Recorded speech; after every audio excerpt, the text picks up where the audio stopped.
Here it's Rob, and we are back with the Plant Manifesto, baby.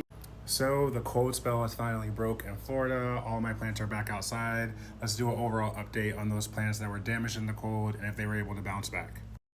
All right, so starting off with our camouflage Dieffenbachia or mint Dieffenbachia. It goes by a few different names, but this is what we are looking like now. So if you remember before, all these leaves were drooped, all these leaves were looking so sad. This is a 100% comeback. I feel like, like with certain plants, they always say once they're damaged, they can't come back. This has fully shown me that it was damaged by the cold and it is fully back. This is pretty much what it was looking like before it got damaged by the cold. And we are grateful for this overall outcome. Let's move on to number 2, baby. So when it comes down to plant number 2, I will say that we were not as lucky. Plant number 2 is going to be my big leaf anthurium.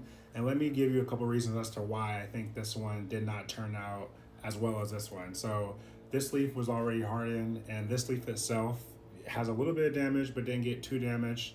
I did have one of a bigger leaf that was already starting to kind of harden, and we have officially become a wrinkled tissue paper.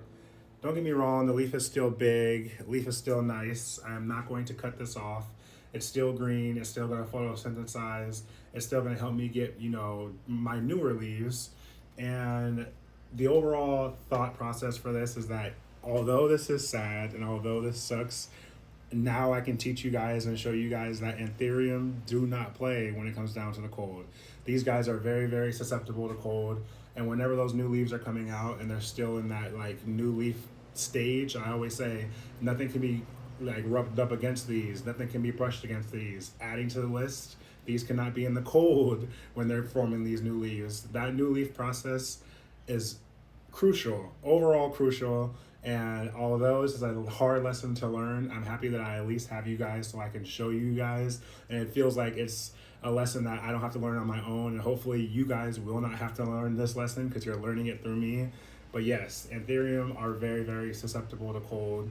And in general, these guys are just fragile. During the forming of the leaf and all that whole entire process, just make sure you're trying to be as careful as possible with them. The good news when it comes down to this, guys, that this is just one leaf.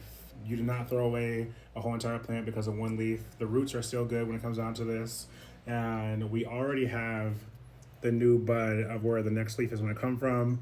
So it's going to be sad for a while. It's going to look like this for a while. But eventually I'll get new leaves. I can chop this one off. It's not the end of the world. So just if this happens to you, just know that it happens to the best of us.